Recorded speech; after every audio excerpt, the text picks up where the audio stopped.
नमस्कार दोस्तों, कैसे आप लोग सभी। मैं डॉक्टर दुर्गेश मालवी, MGICS में आपका बहुत बहुत स्वागत है। दोस्तों, आज हम जो चर्चा करने वाले हैं वो चर्चा रहेगी अलंकार से संबंधित, क्योंकि आप सभी जानते हैं कि मध्य प्रदेश सब इंस्पेक्टर में जो पद्यांश आने वाला है उसमें जो 5 प्रश्न आएंगे वो कविताओं से संबंधित हो सकते हैं, रस, छंद, अलंकार से संबंधित हो सकते हैं, साथ ही साथ रचनाओं से संबंधित हो सकते हैं या काव्य शास्त्र। तो काव्य शास्त्र में विशेषकर महाकाव्य, खंड काव्य, आख्यानक गीत, गीति काव्य, इससे संबंधित प्रश्न आने की पूर्ण संभावना है। तो चलिए काव्य शास्त्र से संबंधित आज हम तीसरा टॉपिक देखते हैं। आप सभी का बहुत बहुत स्वागत है। शुरुआत करते हैं अलंकार। दोस्तों, क्योंकि अलंकार जो शब्द है वही मूल रूप से दो शब्दों से मिलकर बना है, अलम प्लस कार। किससे मिलकर बना है? अलम प्लस कार। यानी कि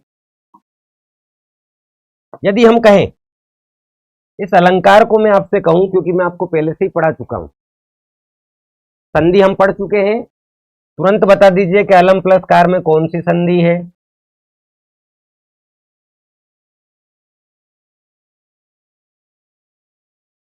व्यंजन। अलंकारों का प्रयोग कविता में किया जाता है। इससे इससे बोले तो अलंकार से कविता के सौंदर्य में बढ़ोतरी होती है, अभिवृद्धि होती है। अलंकार जो शब्द है आपका अलम और कार से मिलकर बना है। अलम का अर्थ होता है आभूषण, अलम का अर्थ होता है श्रृंगार, अलम का अर्थ होता है सजावट, और कार का अर्थ होता है सौंदर्य को बढ़ाने वाले तत्व।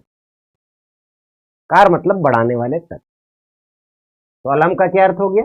आभूषण ध्यान रखें, श्रृंगार ध्यान रखें, सौंदर्य ध्यान रखें, सजावट ध्यान रखें। यानी कि जब आपसे प्रश्न पूछा जाता है कि मूल भाव अलम का क्या है, तब आपको बताना है श्रृंगार।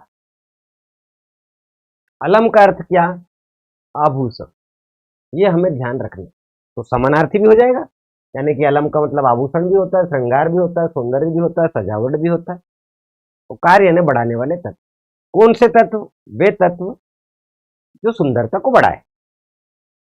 अलंकार शब्द का अर्थ है सौंदर्य की अभिवृद्धि करने वाला। अब सौंदर्य में अभिवृद्धि कौन करेगा? जिस प्रकार से एक नायिका अपने ललाट पर बिंदु लगा लेती है तो उसकी सुंदरता, उसका सौंदर्य 10 गुना बढ़ जाता है, उसी प्रकार से कविताओं में, पदों में, तुक्तियों में जब हम अलंकार का प्रयोग करते हैं तो उसकी सुंदरता, उसकी गति, उसकी तुकबंदी तीव्र हो जाती है, बढ़ जाती है। इसलिए काव्य में अलंकारों का प्रयोग किया गया, क्योंकि अलंकार जो है वो काव्य का सौंदर्य है। अलंकार जो है वो साहित्य का सौंदर्य है।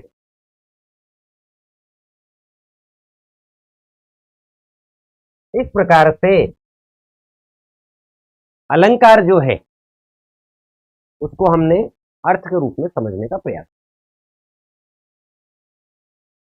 आपसे प्रश्न पूछा जाएगा, अलंकार संप्रदाय जो है, काव्य के 6 संप्रदाय, रस संप्रदाय है, ठीक है, आपका अलंकार संप्रदाय है, आपका ध्वनि संप्रदाय है, आपका रीति संप्रदाय है, आपका वक्रोक्ति संप्रदाय है। तो यहां पे अलंकार संप्रदाय के प्रवर्तक कौन है? तो आचार्य भामा। ध्यान दें, अलंकार की सबसे पहले शुरुआत, अलंकार की काव्य में चर्चा करने वाले वो है आचार्य भामा।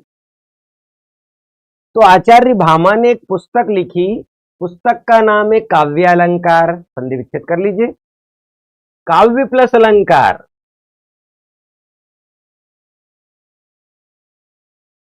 तो आचार्य भामा जो है उनकी पुस्तक का नाम है काव्य अलंकार, और इस काव्य अलंकार पुस्तक में एक काफी प्रसिद्ध परिभाषा है। क्या है परिभाषा? न कांतमपि निर्भूषम, न कांतमपि निर्भूषम विभाति वनिता मुखम न कांतमपि निर्भूषम। विभाति वनिता मुखम अर्थात कविता रूपी वनिता, वनिता बोले तो स्त्री, कविता रूपी स्त्री का मुख आभूषणों के बिना सुंदर नहीं हो सकता। क्या कहा? न कांतमपि निर्भूषम विभाति वनिता मुखम, अर्थात कविता रूपी जो वनिता है, वनिता बोले तो स्त्री, जो कविता रूपी स्त्री है उसका मुख आभूषणों के बिना शोभायमान नहीं हो सकता, आभूषणों के बिना सुंदर नहीं हो सकता। बगैर आभूषण से, बगैर श्रृंगार से आप सुंदर उतना नहीं दिख सकते जितना है। वैसे ही कविताओं में, साहित्य में, काव्य में जब हम अलंकारों का प्रयोग करेंगे तो इससे काव्य में सौंदर्यता, सुंदरता बढ़ जाती। प्रश्न, संप्रदाय के प्रवर्तक कौन? आचार्य भामा। आचार्य भामा मूल रूप से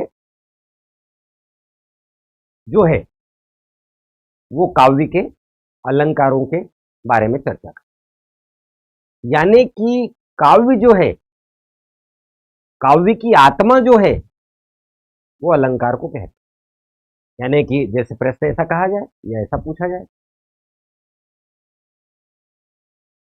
रस की आत्मा, रस की आत्मा क्या है? तो रस की आत्मा जो है वो रूप से, मूल रूप से देखा जाए तो गुण है। वैसे का वैसे ही काव्य की आत्मा, भामा ने किसको कहा? अलंकार को कहा। काव्य की आत्मा अलंकार को किसने कहा? भामा ने कहा।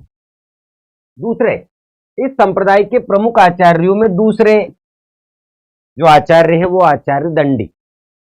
ध्यान देना, आचार्य दंडी ने पुस्तक लिखी काव्यादर्श। संधि विच्छेद कर दीजिए, काव्य प्लस आदर्श।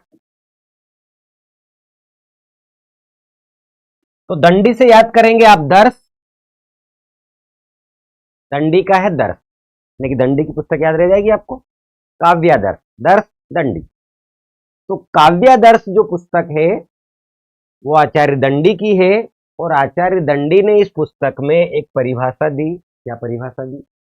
काव्य शोभाकारान धर्मान अलंकारान प्रचक्षते। काव्य शोभाकारान धर्मान अलंकारान प्रचक्षते, अर्थात काव्य के शोभाकारक धर्म क्या है? काव्य के शोभाकारक जो गुण है वो क्या है? अलंकार। तो आचार्य दंडी जो है ये आपके अलंकार शास्त्री है। इनकी काफी प्रसिद्ध परिभाषा विगत वर्षों में भी पूछी गई है। काव्य शोभाकारान धर्मान अलंकारान प्रचक्षते, अर्थात काव्य के जो शोभाकारक तत्व है, जो सुंदरता को बढ़ाते हैं, वो क्या है? तो उन्होंने कहा कि वो अलंकार। तीसरे राइटर हुए, तीसरे आचार्य हुए आचार्य वामन, और वामन की पुस्तक है काव्य अलंकार सूत्रवृत्ति। यानी कि वामन की क्या है?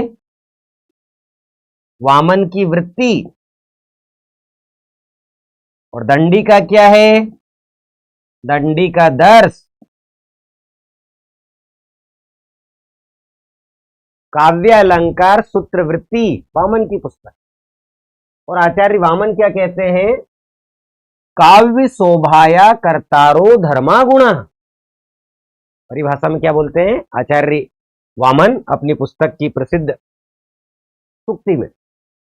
काव्य शोभाया कर्तारो धर्मा गुणा, अर्थात गुण काव्य के शोभा कारक धर्म है, तो अलंकार उस शोभा में वर्धक का काम करते हैं, अभिवृद्धि का कार्य करते हैं, बढ़ोतरी का कार्य करते हैं। एक बार पुनः सुनो, काव्य शोभाया कर्तारो धर्मा गुणा, अर्थात गुण जो है, गुण, अब हमारे गुण कितने होते हैं? 10 गुण होते हैं। आपका माधुर्य गुण होता है, ओज गुण होता है, प्रसाद गुण होता है, समानता गुण होता है, उदारता गुण होता है, कांति गुण होता है, अर्थ अभिव्यक्ति गुण होता है, क्लेश गुण होता है। ये जो गुण है, तो वो कह रहे हैं कि गुण काव्य के शोभा कारक धर्म है। तो अलंकार क्या है? अलंकार उस शोभा के वर्धक है, उस शोभा में 4 चांद लगाने वाले, उस शोभा में अभिवृद्धि करने वाले, उस शोभा को बढ़ाने वाले। ये चर्चा, ये बात आचार्य वामन ने अपनी पुस्तक में कही। तो दंडी ने काव्यादर्श पुस्तक लिखी, वामन ने काव्य अलंकार सूत्रवृत्ति लिखी। इन 2 शब्दों को याद कर लीजिए, दर्श का दंडी, वृत्ति वामन, यानी कि दंडी की जो पुस्तक है उसके अंत में दर्श शब्द आएगा और वृत्ति वामन में आएगा। अगले राइटर हुए आचार्य आनंदवर्धन, और आनंदवर्धन की काफी प्रसिद्ध पुस्तक है धवन्यालोक। क्या है? धवन्यालोक। अब इसका भी यदि आप संधि विच्छेद करना चाहें तो धवन्य प्लस आलोक, और इसमें भी यदि धवन्य का भी संधि विच्छेद करना चाहें तो ध्वनि, ठीक है, यहां से टूट जाएगा, ध्वनि प्लस आ धवन्य होता, ध्वनि प्लस आ धवन्य होता। यानी कि आचार्य आनंदवर्धन ध्वनि संप्रदाय के प्रवर्तक है। किसके प्रवर्तक है? ध्वनि संप्रदाय के प्रवर्तक है। लेकिन चर्चा किसकी कर रहे हैं? ध्यान देना। आनंदवर्धन ने अपनी पुस्तक धवन्यालोक में अलंकार की परिभाषा दी, अनंता ही वाग्वी कल्पः, अनंता ही वाग्वी कल्पा तत्प्रकारा एव अलंकारः, अर्थात वाणी के अनंत प्रकार ही अलंकार है। क्या कह रहे हैं? अनंता ही वाग्वी कल्पा तत्प्रकारा एव अलंकारः, अर्थात वाणी के अनंत अनेक प्रकार क्या है? अलंकार है। तो अलग अलग आचार्य शास्त्रियों ने अलग अलग समय पर अलंकारों को परिभाषित किया और प्रसिद्ध अलंकार शास्त्रियों की श्रेणी में जिन्हें गिना गया। तो आचार्य, जहां भामा हमारे प्रवर्तक थे, वही अलंकार को बढ़ाने वाले आचार्य दंडी हुए, आचार्य वामन हुए, आचार्य आनंदवर्धन हुए। तो दोस्तों, ये जो परिभाषाएं हैं, ये परिभाषा भी कभी कभी पूछी जा सकती। अब चूंकि हमने ये डिसाइड कर लिया, ये सोच लिया कि जो पद होंगे उसमें पद्यांश से संबंधित प्रश्न आएंगे, पर आप ये ध्यान दें कि यदि पद्यांश ही काव्य शास्त्र से संबंधित आ जाए तो ये तय है कि वो परिभाषा रेखांकित करके पूछी जा सकती है, और अन्य प्रश्न भी पूछे जा सकते हैं जो अलंकार से संबंधित। अब चर्चा करते हैं हम अलंकार के भेद। अब चूंकि अलंकार के जो प्रमुख है वो 2 भेद है। अलंकार के प्रमुख भेद पूछे, ध्यान देना, लिख भी देता हूं। अलंकार के प्रमुख 2 भेद है। कितने हैं? 2 भेद। एक है आपका शब्द अलंकार और एक है आपका अर्थ अलंकार। तो जहां काव्य या कविता में शब्दों के द्वारा, जहां काव्य या कविता में शब्दों के द्वारा चमत्कार या प्रभाव उत्पन्न किया जाएगा उसे शब्द अलंकार कहते हैं, और जहां काव्य या कविता में अर्थ के द्वारा चमत्कार या प्रभाव उत्पन्न किया जाएगा उसे अर्थ अलंकार कहते हैं। लेकिन ये 2 क्या है? ये प्रमुख है। एक और भी प्रकार है, लेकिन वो जो प्रकार है वो गौण प्रकार है। गौण का मतलब होता है कम महत्वपूर्ण, और वो शब्द और अर्थ दोनों के अर्थ को, शब्द और अर्थ दोनों को सम्मिलित रूप से अर्थ को बताएगा, शब्दों को बताएगा। तो जहां काव्य और कविता में शब्द और अर्थ दोनों का प्रयोग किया जाए उसे बोलते हैं उभयालंकार। संधि विच्छेद कर लीजिए, आप जल्दी समझ जाएंगे।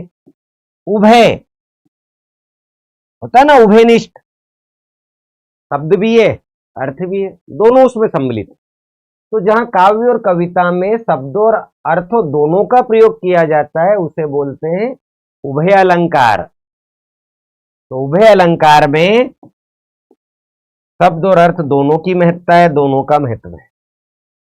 यदि प्रश्न पूछा जाए अलंकार के प्रकार कितने हैं, प्रमुख शब्द हटा दे, अलंकार के प्रकार कितने हैं, तो आपको लगाना 3, शब्दालंकार, अर्थालंकार और उभय अलंकार। आपसे पूछा जाए कि अलंकार के प्रमुख प्रकार कितने हैं, तो आपको लगाना 2, शब्दालंकार, अर्थालंकार। बात करें शब्दालंकार,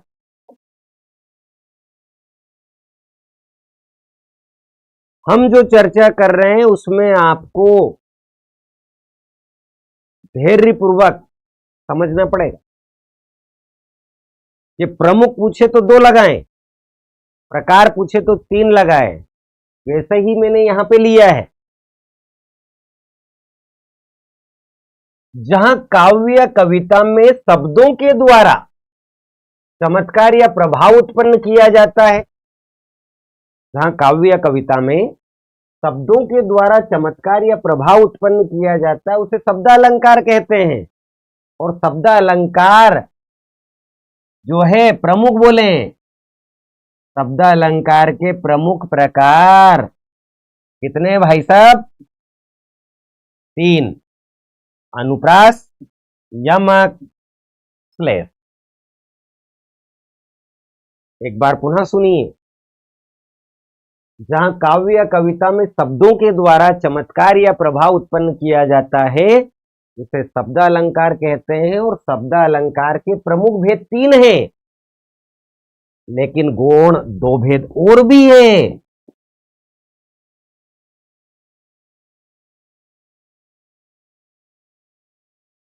ठीक है, अनुप्रास अलंकार, यमक अलंकार, श्लेष अलंकार, वक्रोक्ति अलंकार आपने पढ़ा होगा, पुनरुक्ति प्रकाश अलंकार,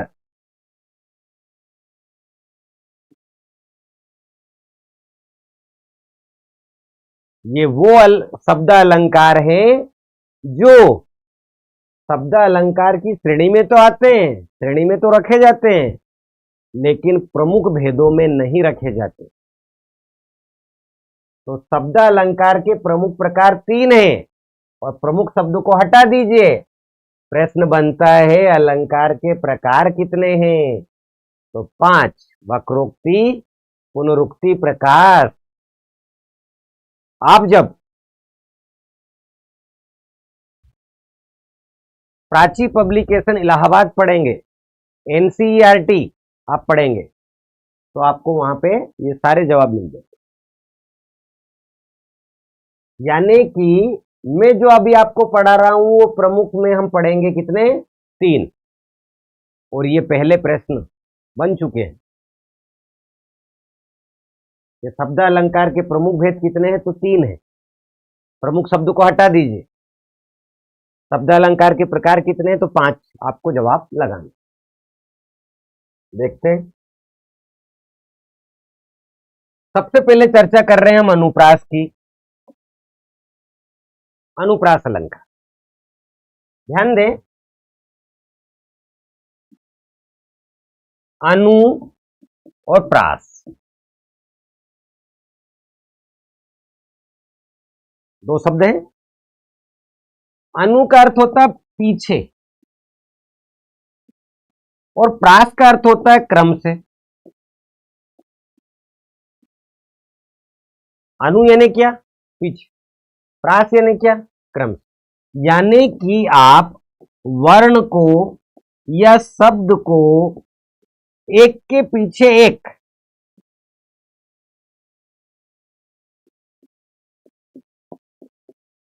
क्रम से रखेंगे तो ये मूल रूप से आपका अनुप्रास अलंकार है।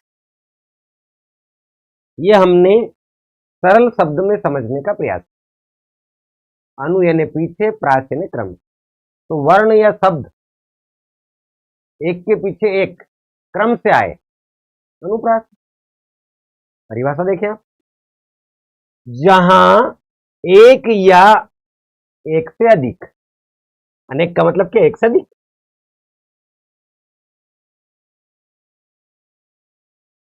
तो जहां एक या अनेक वर्णों की पास पास तथा क्रमानुसार आवृत्ति हो उसे अनुप्रास अलंकार कहते हैं। यहां पर हमने वही चर्चा की, जहां एक हो या एक से अधिक हो, वर्णों की पास पास और क्रम से क्रमानुसार आवृत्ति हो, उसे अनुप्रास अलंकार। और यहां पे ध्यान देना है, व्यंजन वर्णों की आवृत्ति होगी। कौन से वर्णों की? व्यंजन वर्णों की। और अनुप्रास अलंकार के भी 5 प्रकार, ठेका अनुप्रास, वृत्तीय अनुप्रास, श्रुत्य अनुप्रास, अंत्य अनुप्रास और लाटा। ठेका, वृत्तीय, श्रुत्य, अंत्य, लाटा, यानी कि अनुप्रास अलंकार के भी कितने भेद? 5। पुनः एक बार सुने, जहां एक या एक से अधिक वर्णों की पास पास तथा क्रमानुसार आवृत्ति हो उसे अनुप्रास अलंकार कहते हैं। और हमें जो ध्यान रखना वो ये रखना है कि अनुप्रास अलंकार में व्यंजन वर्णों की आवृत्ति होगी, स्वरों को नहीं लेता ये, ठीक है। व्यंजन वर्णों को यहां पे देखना है, व्यंजन वर्णों की आवृत्ति। और अनुप्रास अलंकार के भी 5 भेद है। ठेका अनुप्रास, अब यदि इनका भी मैं संधि विच्छेद करूं, छेक, छेक का अर्थ होता है बोलने की कला, वाक चातुर्य।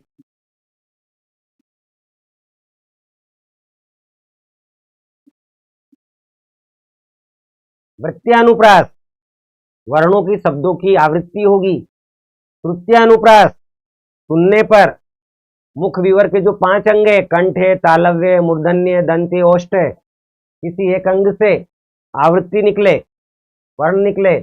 अंत्यानुप्रास, पंक्ति के अंत में तुकबंदी हो। और लाटानुप्रास, लाटा अनुप्रास में जहां पंक्ति की, उन पंक्तियों के शब्दों की आवृत्ति समान हो। ऊंचे घोर मंदिर के अंदर रहन वारी, ऊंचे घोर मंदिर के अंदर रहती है। पूरी पंक्ति का, शब्दों का और वाक्यों का रिपीटेशन हुआ है, आवृत्ति हुई, वहां लाटा में। चलिए देखते हैं, एक एक करके क्रम से समझते हैं, सबके उदाहरण देखते हैं, एक एक करके देखते हैं, फिर कोई प्रश्न हो तो पूछ सकते हैं आप।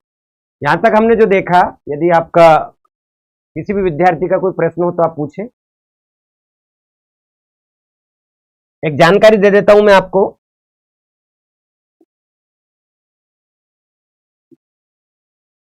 MGICS में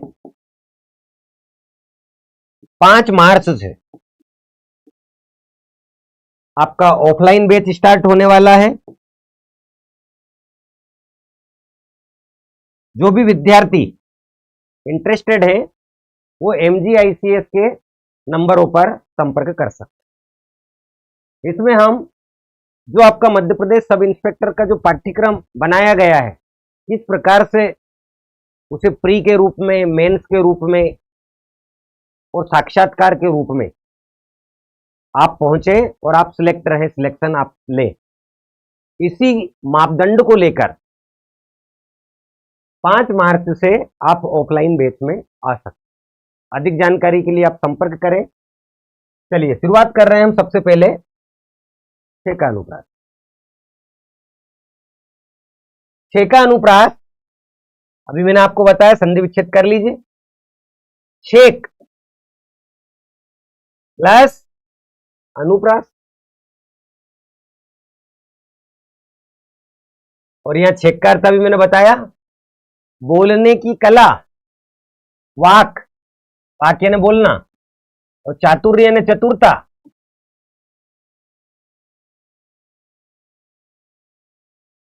जहां स्वरूपतः या क्रमशः, जहां स्वरूपतः या क्रमशः व्यंजन वर्णों की आवृत्ति एक बार हो। कितनी बार? एक बार। जहां स्वरूपतः या क्रमशः व्यंजन वर्णों की आवृत्ति एक बार हो, वहां छह का अनुप्रास अलंकार होता है। अब ये स्वरूप क्या होता है, क्रम क्या होता है, दोनों को समझा देता हूं।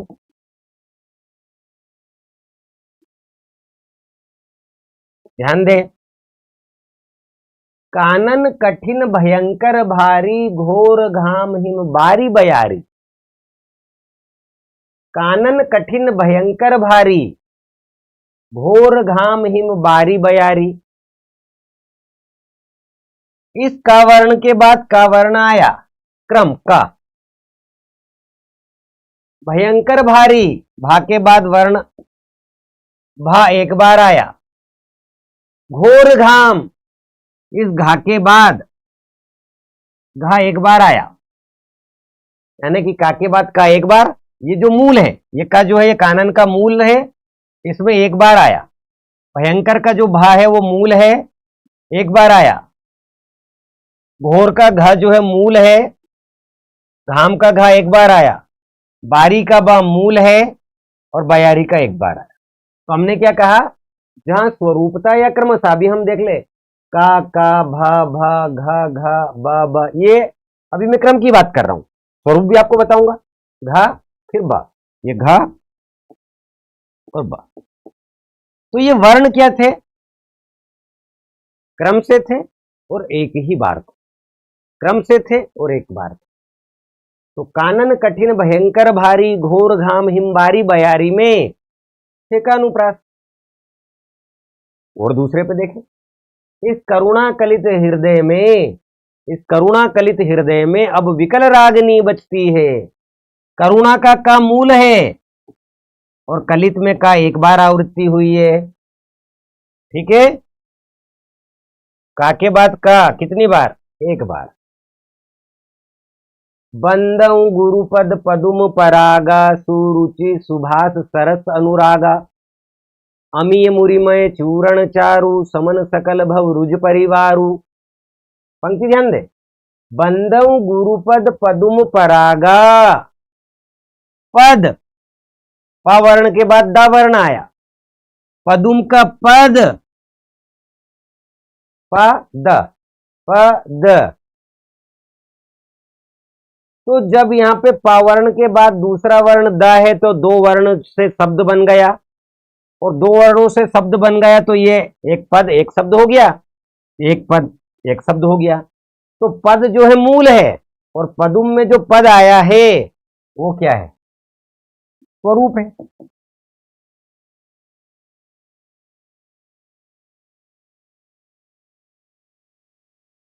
जैसे मैं आपसे एक पंक्ति कहूं, मधुर मधुर मेरे दीपक जल।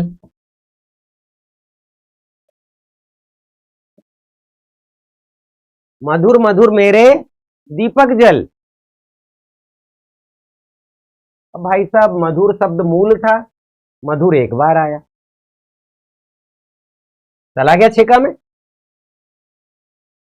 अब यदि यही छेका अनुप्रास की जगह मैं आपको पढ़ाता अलंकार का प्रमुख प्रकार को छोड़कर सिर्फ गुण प्रकार, तो यहां पे आपका जो है पुनरुक्ति प्रकाश में चला जाता,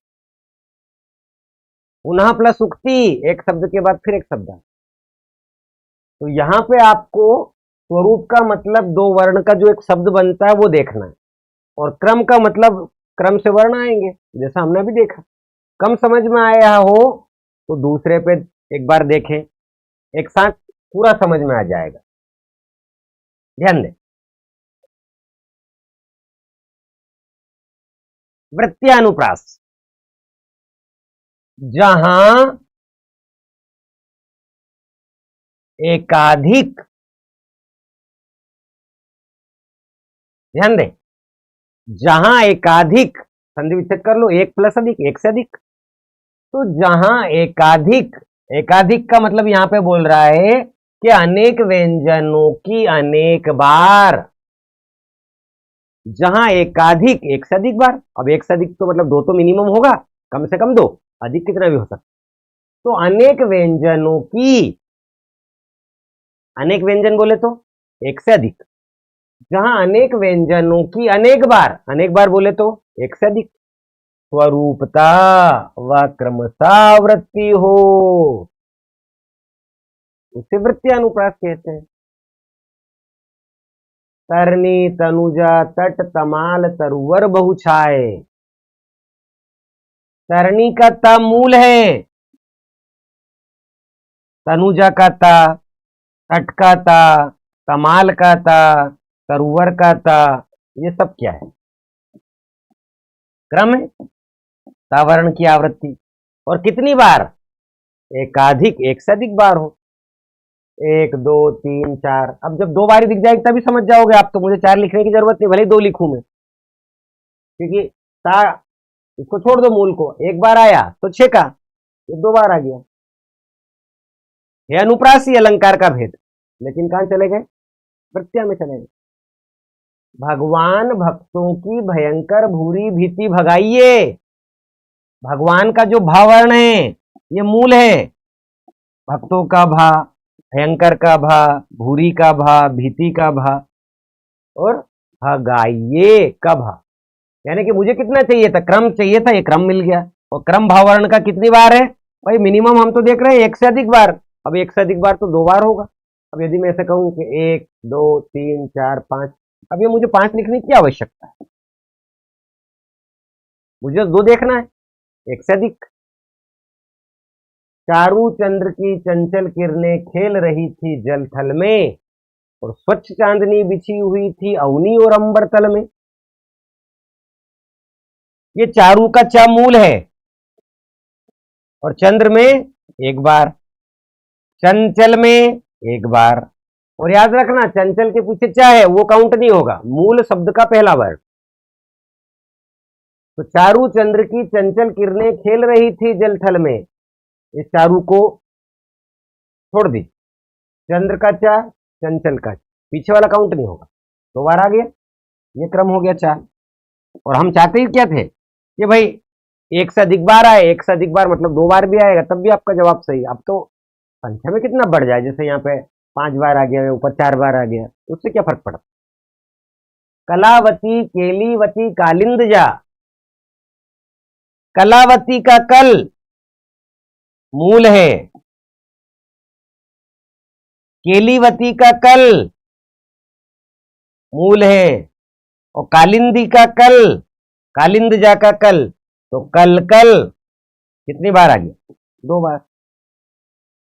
कलावती और केलीवती में वर्णों को देखेंगे तो कलावती का मूल बना है कल से, केलीवती का मूल बना है कल से, और कालिंदी जी का मूल, कालिंद जा नदी का मूल है कल, यहाँ एक कल को छोड़ दीजिए, दो बार आ गया, यानी कि ये स्वरूप है, कल दो बार। और परिभाषा में भी हम क्या कह रहे थे? यही कह रहे थे, क्या कह रहे थे? जहां अनेक व्यंजनों की, और भाई साहब अनेक का मतलब ऐसा नहीं है कि बहुत ज्यादा होता है, एक से अधिक, दो दो होगा मिनिमम, तब भी हम परिभाषा में यही बोलेंगे अनेक, या तो फिर आप ऐसा याद कर सकते हैं कि जहां एकाधिक व्यंजनों की, एकाधिक, एक से अधिक बार, स्वरूपता व क्रमशः आवृत्ति हो,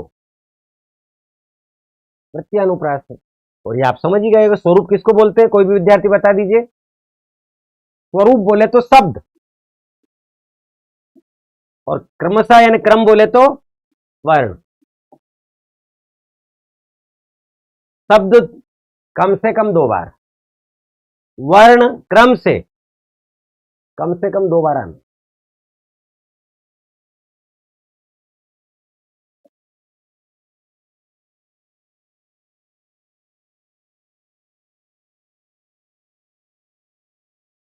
श्रुत्यानुप्रास, श्रुत्य प्लस अनुप्रास,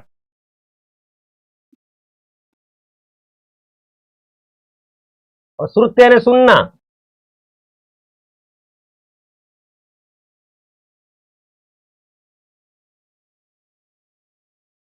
और जब आप सुनते हैं कोई पंक्ति आपके कंठ से, तालव्य से, मूर्धन्य से, दंत से, ओष्ठ से स्पर्श करते हुए निकले, तो अंग जो होगा उस अंग में जितने वर्ण होंगे उन वर्णों को यदि आप देखेंगे तो जो वर्ण होंगे उसी को बोलेंगे हम श्रुत्यानुप्रास। देखे कैसे?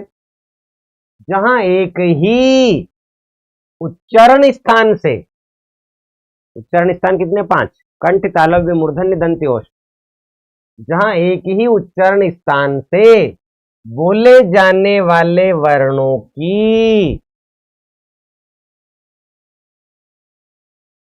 जहां एक ही स्थान से बोले जाने वाले वर्णों की क्या हो? आवृत्ति हो, वहां, या फिर कहें कि उसे श्रुत्यानुप्रास अलंकार कहते हैं। उदाहरण देखिए, तुलसीदास सिदत निशिदिन देखत तुम्हारी निठुराई। तुलसीदास सिदत निशिदिन देखत तुम्हारी निठुराई। अब ये श्रुत्यानुप्रास क्यों है? क्योंकि मैं वर्ण विचार आपको पढ़ा चुका हूं। जिन विद्यार्थियों ने वर्ण विचार का वीडियो नहीं देखा है वो देख ले, उससे उनको ये पता चलेगा कि कंठ से, मूर्धन्य से, दंत से और ओष्ठ से कौन कौन से वर्ण बोले जाते हैं। तो आपको ध्यान रहेगा, कंठ से 9, तालव्य से 9, मूर्धा से 8, दंत से 7 और ओष्ठ से 7। तो यहां पे ये दंत वर्ण है, तो आप देख रहे हैं दंत में ता, था, दा, धा, ना, ला और सा। तो पढ़ाया मैंने वर्ण विचार में, चाहे तो आप देख सकते हैं वीडियो। तुलसीदास सिदत निशिदिन देखत तुम्हारी निठुराई में तुलसीदास एक शब्द है, और तुलसीदास में यदि शब्दों में हम स्वरों को अलग कर दें, मात्राओं को अलग कर दें, तो ये ता, ये ता, ला, ये ला, सा, ये सा, दा, ये दा, सा, ये सा। ठीक है? सिदत, सी, ये सा, ता, ये दा, ता, ये दा। निशिदिन, ना, ये ना, सा, ये सा, दा, ये दा, ना, ये ना। 3 शब्द की आवृत्ति दंत से हुई। देखत का दा, तुम्हारी का ता, निठुराई का ना, दंत है। और दंत के कारण कहां चला गया? श्रुत्यानुप्रास। कैसे? परिभाषा में बोल रहा है, जहां एक ही उच्चारण स्थान से बोले जाने वाले वर्णों की आवृत्ति, एक ही वर्ण की जो आवृत्ति हो रही है वो एक ही अंग से हो रही है। दिनांत था थे दीननाथ डूबते, साधेनु आते गृह ग्वाल बाल थे। साधेनु आते गृह ग्वाल बाल थे। तो दिनांत था थे दीननाथ डूबते, दी, ता, ये ता, दा, दा, ना, ना, एक शब्द दिनांत। था, थे, था। दीननाथ, दीन नाथ, दीन नाथ।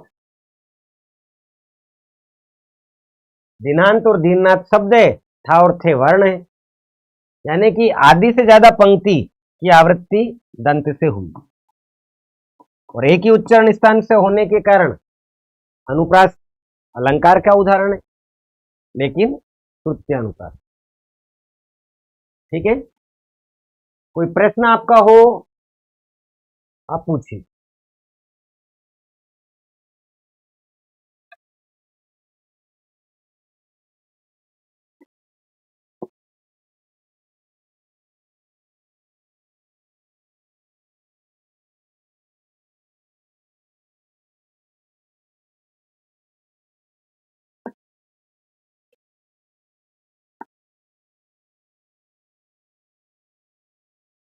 बात करते हैं अंत्यानुप्रास, जहां पंक्ति के अंत में एक ही स्वर और एक ही व्यंजन की आवृत्ति हो, अर्थात तुक की समानता। जहां पंक्ति के अंत में एक ही स्वर और एक ही व्यंजन, अब स्वर कहूं या व्यंजन कहूं, क्योंकि आपको पहले से पता है, वर्ण विचार में हमने देखा कि व्यंजन जो है वो स्वरों की सहायता से बोले व लिखे जाते हैं। तो जब व्यंजन स्वरों की सहायता से बोले और लिखे जाते हैं तो पंक्ति के अंत में रा है, या में बड़ी की मात्रा, या में बड़ी की मात्रा, रा है, रा। अब इसमें यदि आप स्वर मानेंगे तो, आप इसमें यदि व्यंजन मानेंगे तो, समझ गए होंगे आप। ये व्यंजन है, ये स्वर है, ये व्यंजन है, ये स्वर है। इसका मतलब क्या? जहां पंक्ति के अंत में एक ही स्वर और एक ही व्यंजन की आवृत्ति हो, अर्थात तुक की समानता, पंक्ति का अंतिम वर्ण समान हो। मेरे मन में मीत मनोहर तुम हो प्रियवर मेरे सहचर, मेरे मन में मीत मनोहर, यदि सिर्फ एक पंक्ति आती, मेरे मन में मीत मनोहर, आपको एक पंक्ति दे और प्रश्न पूछे कि प्रस्तुत पंक्ति में कौन सा अलंकार है, तो आप लगाएंगे वृत्त्यानुप्रास। क्यों लगाओगे? बोलो क्यों लगाओगे? इसको छोड़ दीजिए, मां वर्ण को, ये मूल है। मां एक, में एक, मां एक, मां एक सदिक बार है।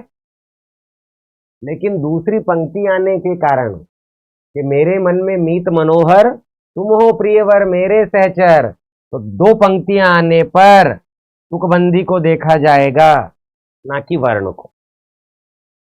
अंत में समान। रघुकुल रीति सदा चली आई, प्राण जाए पर वचन न जाई। यदि एक पंक्ति पूछता, रघुकुल रीति सदा चली आई, रघुकुल रीति सदा चली आई, और नीचे की पंक्ति नहीं देता, तो रा का, रघुकुल का रा और रीति का रा एक वर्ण आने के कारण ये आपका उत्तर में चला जाता छेका में। कहां चला जाता?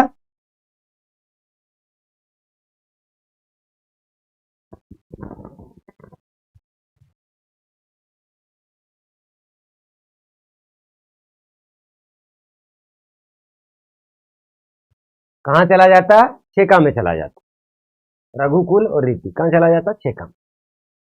प्राण जाए पर वचन न जाई, लेकिन दूसरी पंक्ति के आने के कारण या में बड़ी की मात्रा, या में बड़ी की मात्रा तुकबंदी थी, ये व्यंजन, ये स्वर।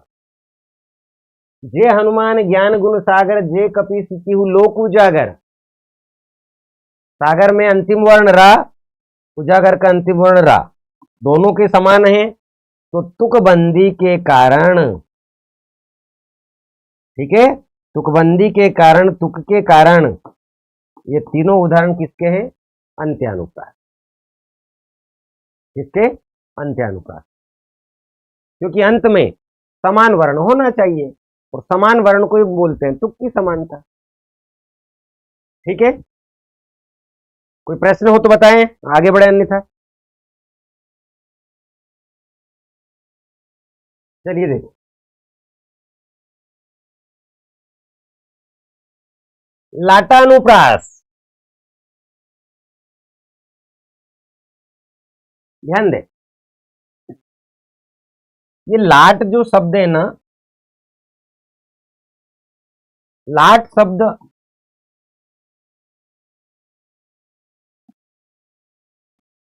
दक्षिण गुजरात से संबंधित है। लाट शब्द किससे संबंधित है? दक्षिण गुजरात से संबंधित। क्या है कि दक्षिण गुजरात में एक प्रदेश हुआ करता था जिसका नाम था लाट प्रदेश। क्या नाम था? लाट प्रदेश। यहां से शब्द आया अनुप्रास में, लाटा अनुप्रास। तो लाट प्लस अनुप्रास, और यहां पे जो लाट है, इसमें यदि हम देखेंगे तो इसका मूल भाव क्या निकल के आएगा? ध्यान देना, जहां समानार्थक शब्दों या वाक्यांशों की आवृत्ति हो जहां समानार्थक शब्द हो, या फिर वाक्यांश। तो जहां समानार्थक शब्दों या वाक्यांशों की आवृत्ति हो परंतु अर्थ में क्या हो, अंतर हो, वहां लाटा अनुप्रास अलंकार होता है। इसका मतलब ये कह रहा है कि जो पंक्ति आप देख रहे हैं उसमें समानार्थक शब्दों और वाक्यांशों की आवृत्ति तो होगी, तो पंक्ति आपको एक जैसी लग सकती है, लेकिन उसके मूल भाव में, उसके मूल अर्थ में क्या है, अंतर। अंतर होने के कारण ये लाटा अनुप्रास अलंकार। देखते हैं कैसे। पूत सपूत तो क्यों धन संचय, और पूत कपूत तो क्यों धन संचय। ध्यान देना, पूरी पंक्ति रिपीट हुई है। सपूत और कपूत का खेल है, और ये सपूत में सा और कपूत में का, ये दोनों ही उपसर्ग है। और जब शब्द के पहले कोई शब्दांश लग जाता है, शब्द के पहले उपसर्ग लग जाता है, तो उसके मूल अर्थ में अंतर आ जाता है। पुत्र सपूत है तो धन एकत्रित करने की आवश्यकता नहीं है, कमा लेगा। पूत यानी पुत्र कपूत है तो धन आवश्यकता करने की आवश्यकता नहीं है, धन की एकत्रित करने की, संग्रहण करने की आवश्यकता नहीं है। क्या करेगा, उजाड़ देगा, बर्बाद कर देगा। ठीक है, ठीक है, चलिए आगे बढ़े संजीवनी जी। तो इस प्रकार से सपूत और कपूत उपसर्ग है, और उपसर्ग के कारण अर्थ में क्या है, अंतर है, बदलाव। राम हृदय जाके नहीं, राम हृदय जाके नहीं, जिसके हृदय में राम नहीं है, विपत्ति सुमंगलता ही, विपत्ति बनी रहेगी, सुमंगल समय नहीं आएगा। राम हृदय जाके, जिसके हृदय में राम है, नहीं विपत्ति। अल्पविराम में देखिए, अल्पविराम का खेल है, अल्पविराम के कारण अर्थ बदल गया है। राम हृदय जाके नहीं, अल्पविराम लगा, विपत्ति सुमंगलता ही।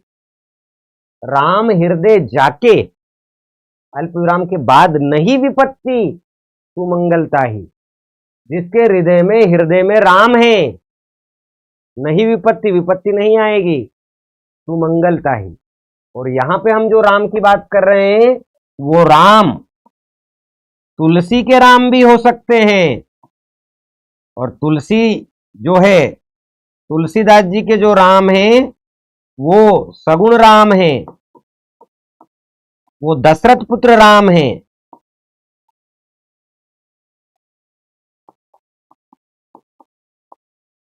और कबीर के भी राम हैं,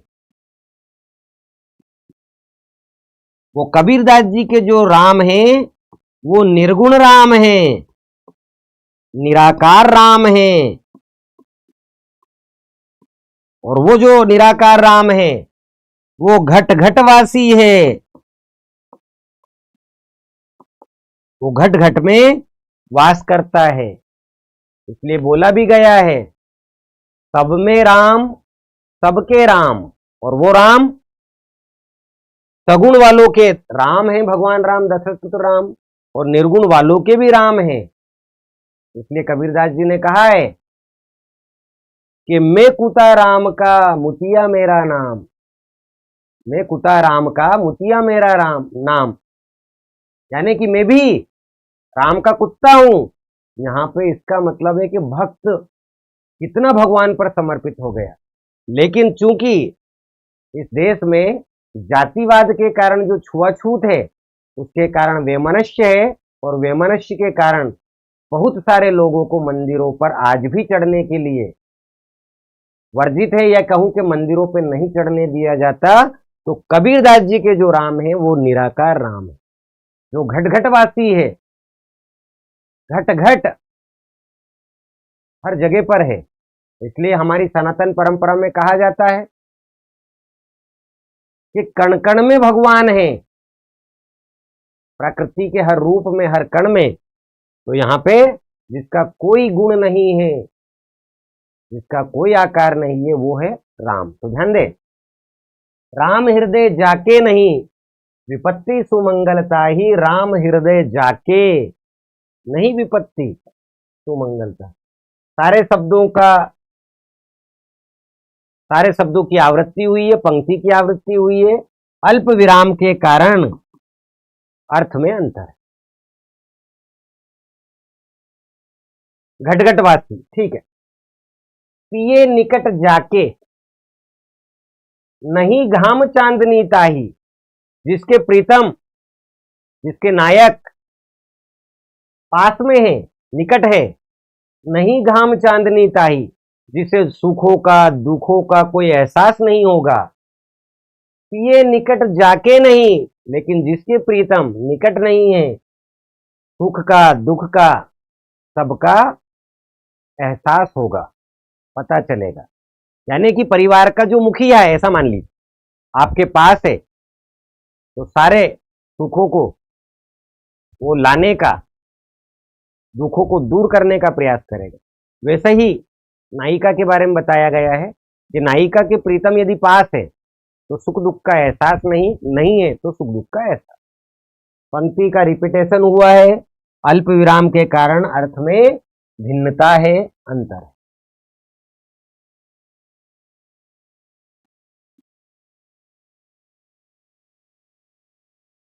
ठीक है, तो नगेंद्र जी बढ़े आगे। संजीवनी जी, चलिए ठीक है, आगे बढ़ते हैं। कोई प्रश्न हो तो आप पूछ सकते हैं, कोई प्रश्न हो तो आप पूछ सकते हैं। अब चर्चा करते हैं हम प्रमुख शब्दालंकार में दूसरा, यमक। ध्यान देना, ये जो यमक शब्द है ना, इस यमक शब्द का अर्थ ही दो होता है।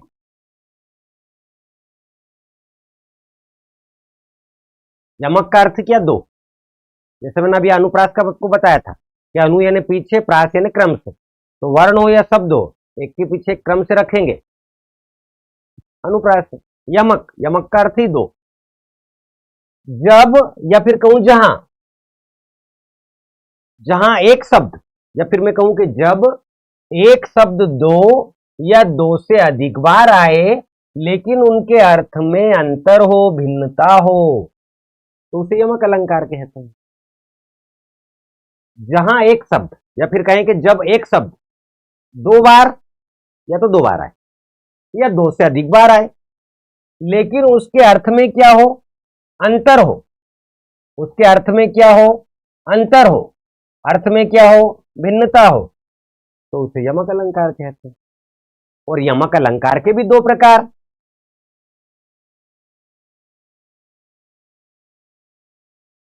हाँ, दो बार यदि शब्द हो, ध्यान देना, दो बार यदि शब्द हो तो यहां पे आ जाएगा ना यमक।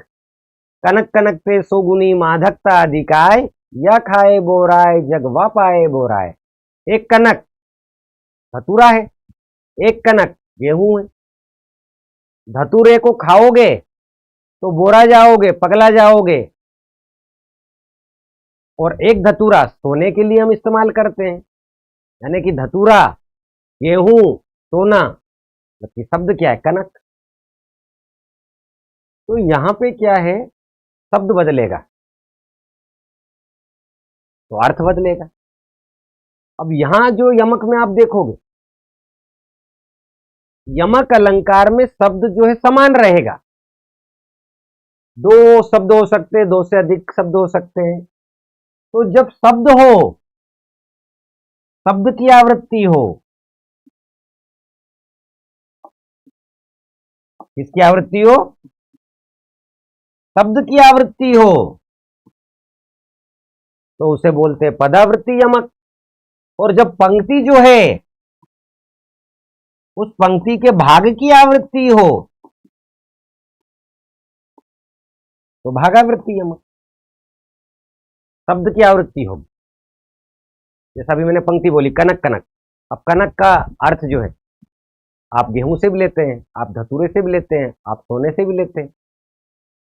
मूल में बिहारी ने क्या कहा देख, तो यमक के दो प्रकार है, पदावृत्ति यमक, भागावृत्ति यमक। सबसे पहले हम देखते हैं पदावृत्ति यमक के उदाहरण। संधि विच्छेद करना आता ही है आपको, पद प्लस आवृत्ति, और पद का अर्थ है शब्द। ठीक है, संजीवनी जी, नरेंद्र जी, और कोई विद्यार्थी का कोई प्रश्न हो तो पूछ। जहां पंक्ति में पद, पद बोले तो क्या, शब्द की आवृत्ति होती हो उसे पदावृत्ति यमक कहते हैं। जितने तुम तारे उतने नहीं गगन के तारे, जितने तुम तारे उतने नहीं गगन के तारे। इस तारे का मतलब है उद्धार करना, तारना, तारणहार। मान लीजिए कि आपके परिवार में लड़का हो या लड़की, दोनों ही हो, दोनों में से कोई एक हो, तो माता पिता का, परिवार का जो सहारा है बुढ़ापे का, वो है तारे। तारे मतलब उद्धार करने वाला या तारणहार। पहले अलग प्रकार से माना जाता था कि भाई घर में एक पुत्र का होना आवश्यक है, लेकिन अब धारणाएं बदली है। धारणाएं कैसी बदली, पुत्र हो या पुत्री, दोनों में कोई अंतर नहीं, दोनों ही परिवार का पालन पोषण करेंगी, माता पिता को तारण करेगी, उद्धार करेगी। और एक तारे, ये तारे है ग्रह नक्षत्र तारे।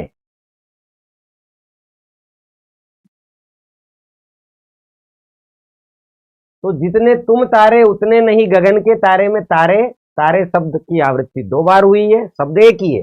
एक तारे का अर्थ है उद्धार करना या तारण करना, एक तारे का अर्थ है प्लैनेट्स वाले ग्रह नक्षत्र। सबकी बेगम, बेगम, बेगम रहे, बेगम अर्धांगिनी,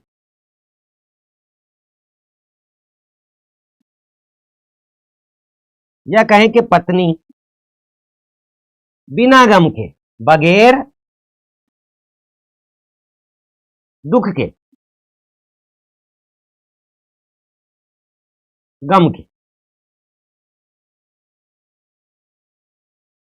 सबकी बेगम, बेगम रहे, एक बेगम का अर्थ है अर्धांगिनी या पत्नी, बेगम बिना गम के, बिना गम के या बगैर दुख के। कनक कनकते सो गुनी माधकता अधिकाय, वह खाए बोराय ये पाए बोराय। एक खाएगा तो पागल हो जाएगा, धतूरे को खाएगा तो पागल हो जाएगा, और दूसरा सोने को पालेगा तो पागल हो जाएगा। अर्थात एक कानून, कनक का अर्थ है धतूरा और दूसरे का सोना। यानी कि कनक कनकते सो गुनी माधकता अधिकाय, वह खाए बोराय जब ये पाए बोराय। जब कोई कनक को प्राप्त कर लेता है, सोने को प्राप्त कर लेता है, तो उसका जो नशा है, उसकी जो मादकता है वो 100 गुना बढ़ जाती है। और धतूरे को खाने से मादकता तो बढ़ती है, लेकिन प्राप्त जितना होता है उतनी मादकता नहीं बढ़ती। पागल दोनों में होगा, पागल यानी पगला जाएगा। सजना है मुझे सजना के लिए, एक सजना, सजना है मुझे सजना के लिए, ये सजना साजन है और ये सजना संवरना है। काली घटा का घमंड घटा, एक घटा बादल, एक घटा कम होना। तो इस प्रकार से दोस्तों ये हमने जो चर्चा की है वो यमक अलंकार में पदावृत्ति यमक के कुछ उदाहरणों की चर्चा। आशा करता हूं आपको समझ में आया होगा। एक बार पुनः आपको जानकारी दे देता हूं, MGICS आपके लिए लेकर आ रहा है 5 मार्च से ऑफलाइन बेस, जिसमें आप मध्य प्रदेश सब इंस्पेक्टर की पूर्ण रूप से तैयारी कर सकते। अधिक जानकारी के लिए आप संपर्क कर सकते हैं। ठीक है, तो चलिए सभी अपना ख्याल रखिएगा। कल मुलाकात करते हैं इसी समय पर। जय हिंद, जय भारत, धन्यवाद।